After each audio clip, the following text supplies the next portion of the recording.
Okay, so I'm going to start off by saying I lied. There isn't just one problem with Hearthstone, there are many, but the one I'm going to be focusing on is OTK and how it's fundamentally unhealthy for the game. I'm going to go over 3 basic parts of it. It's going to be basically why they're fundamentally unhealthy to play, but also ones that are done correctly, I feel like, and are balanced. What Blizzard can do to fix... Actually, no, sorry. The things that Blizzard did to cause it, and then what Blizzard can do to fix it. So without further ado, I'm just going to jump into it. If you agree or disagree with anything, comment. I'd be more than happy to converse with all of you guys. I really enjoy doing that. So please, if you agree or disagree, just comment and I'll give you my opinion. Anyway, so basically the problem with OTK decks is they're fundamentally unhealthy for the game. I've already said that, but that's because of the fact that they lack interaction and their decks are just playing not to lose.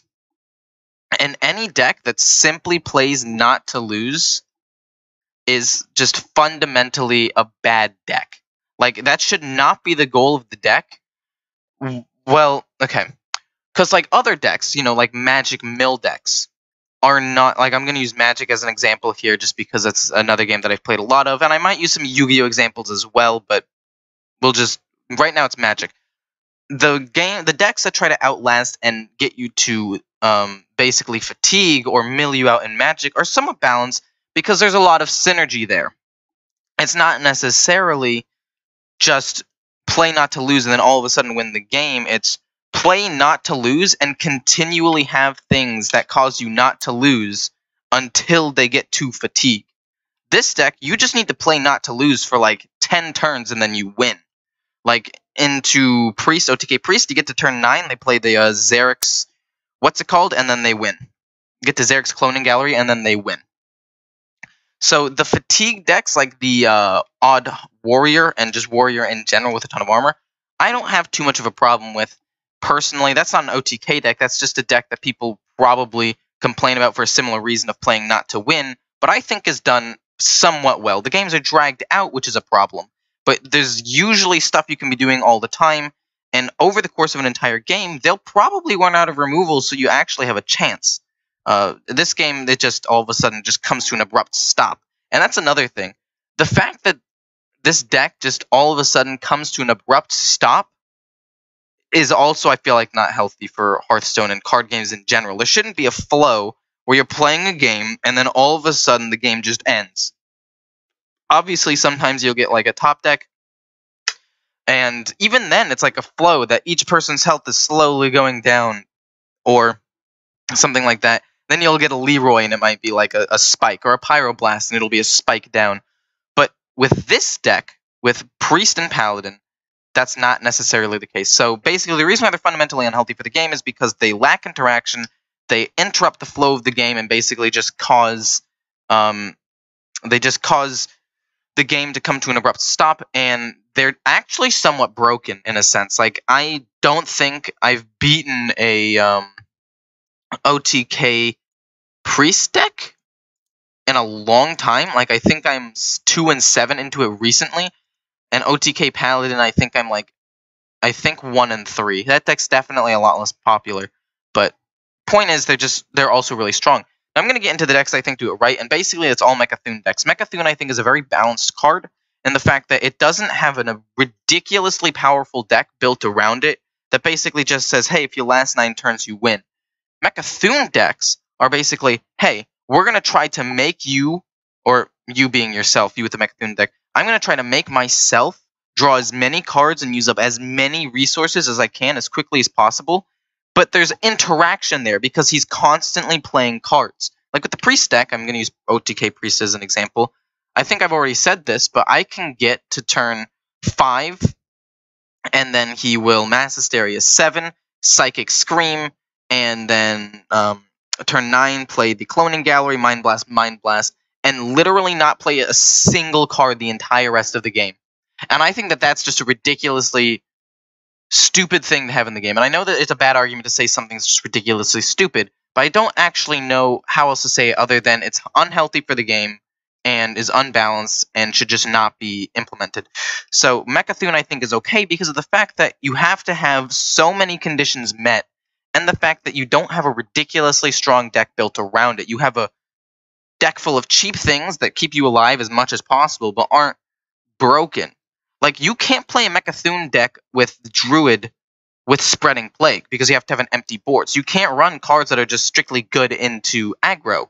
You have to play weaker cards that are still okay, like Wild Pyromancer into a ton of little spells. You have to have, like, synergy and combos and the thought process. So again, I think Mechathune was done well. I don't think any of the Mechathune decks are ridiculously strong right now, but I think that they're all balanced and have a good way of making a somewhat budget kind of control deck with a win condition. So I really, really like Mechathune. The reason why this all happened is because of the fact that Hunter rose in the meta. During the patch, like a couple of weeks ago, several weeks ago at this point, when Rogue was nerfed with Kingsbane, Shutterwalk was nerfed, and I'll get into the Shutterwalk nerf in a second, but Shutterwalk was nerfed, and Odd Paladin was nerfed, and Druid as a class was obliterated.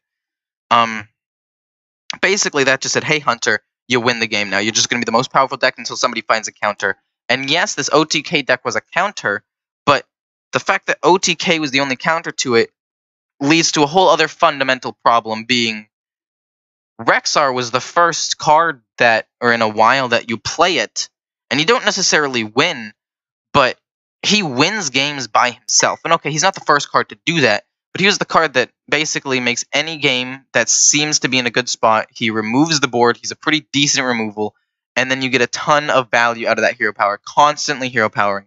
And I think him, along with Big Spell Jaina, which rose in popularity for a little bit before all these OTK decks came to be, those two with the Death Knights making it very hard to close out games against them, made other decks be like, hey, well, if we can't close out games against them, let's just force games to stop and just win games unless they're able to kill us fast enough. And to be honest, that's not, I mean, I understand the thought process behind all of it, but I just don't think that it was handled properly. I think that the meta, I feel like everything about this last month has been horrible for Hearthstone. Like, Rostercon's Rumble release, I think, was okay. I think that there were some pretty interesting cards, some new decks that were being tried out, and then they nerfed everything, and all of a sudden it became Hunter meta, and what can beat that? So that's basically the problem. I feel like if you go back and you revert all of the changes, the meta would be a lot more healthy, and OTK decks wouldn't be as strong right now. But they're not. Well, I don't know. They'd still be strong. Level Up, I will say, Odd Paladin did need to be nerfed, and it's still strong now. That one, I do agree, needs to be nerfed, but I won't get right into the patch right now. The patch I've talked about enough, and I've put all my cards on the table for that. So the reason why I'm going to talk about Shutterwalk real quick specifically is because what Blizzard did was super hypocritical. They listened to people saying Shutterwalk was unfun to play against because it was a 2-turn win, and that required a lot of puzzle pieces in order to actually do well. Like, there was interaction with that deck. There were cards you had to deal with.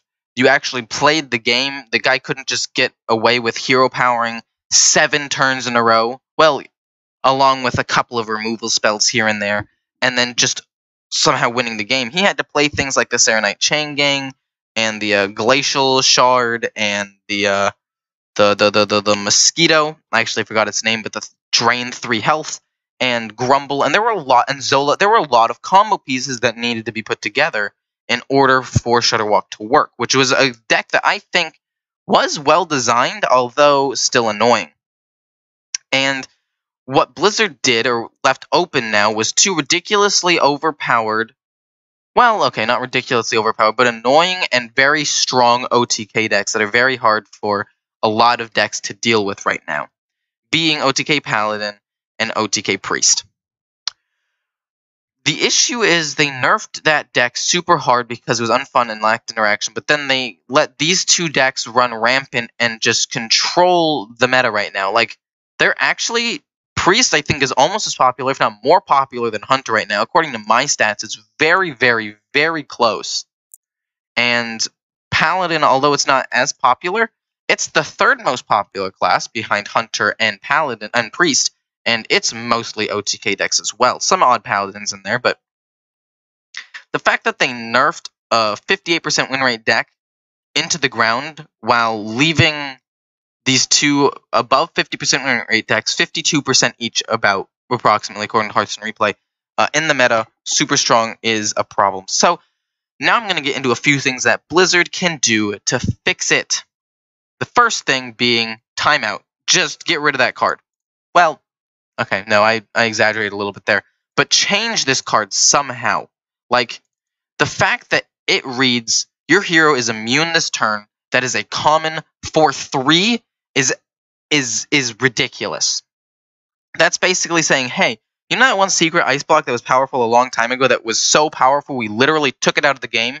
Here's a better version of that. Here's a version that, yes, you can't necessarily play way in advance, so you have to play it like preemptively in case you're going to lose, but in a lot of cases, you know if you're in danger of losing, and you just play it preemptively.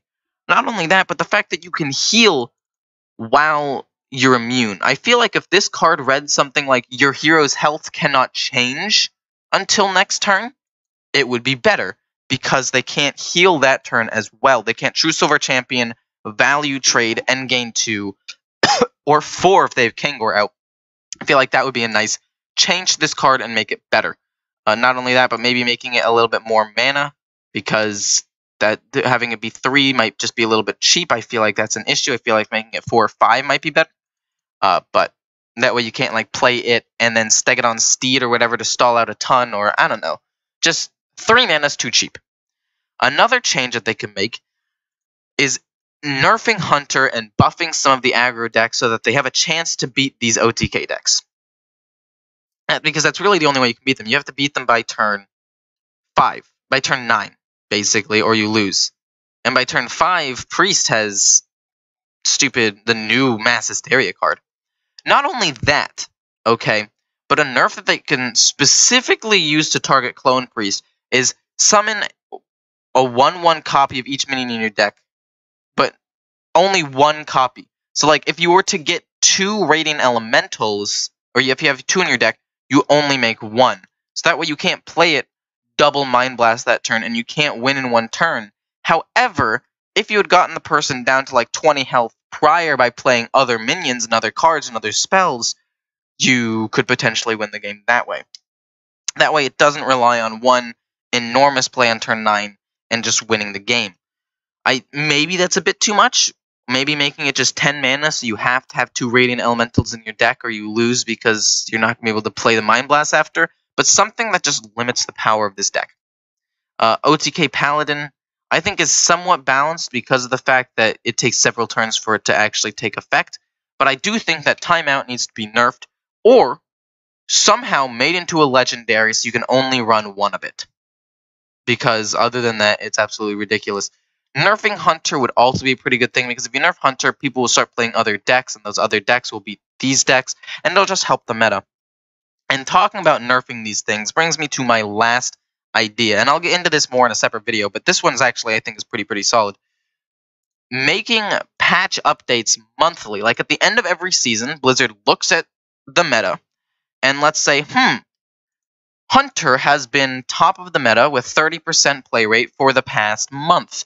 So let's do something small to nerf it, or slightly buff another class that makes it a little bit better. You know, like go into Secret Hunter, and then they'll be like, not a card that like necessarily is game breaking, but something that would change it a little bit, like make Master's Call 4 mana or something. That actually is a pretty big change, and that's not in all secret decks. But like going in and changing something small within the deck, or slightly buffing something in another deck that could counter it to artificially stimulate more decks in the meta, rather than just having it be absolutely dominated by like a single class or deck. So those are basically just my things that I think would be beneficial for the deck as a whole. I think that, or not the deck, but the game as a whole. On top of that, one other problem that I actually just want to talk about at the end, if you made it this far, thank you. Mass Contender says if you control a secret, play a secret from your deck. How come that works, but with Twilight's Call, the thing that, quote, like, summons 2 1/1 Death Rattles that died this game, that works for the quest, but the Mass Contender doesn't work for Secret Keeper or the Spellstone. Obviously, if they change it, that would actually, like, buff Hunter, and that's not what we want. But the way they worded it is just wrong, and it's bugged me ever since it came out, so I just thought I'd say that right now.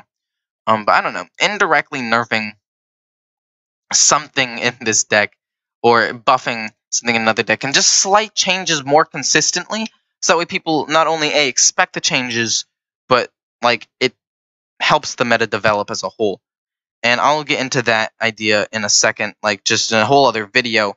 But yeah, I hope you guys enjoyed. I enjoyed this video a lot. I enjoy ranting about this stuff and conversing with you guys if you decide to talk with me about all of this. So if you guys enjoyed, feel free to like, comment, and or subscribe, and see ya.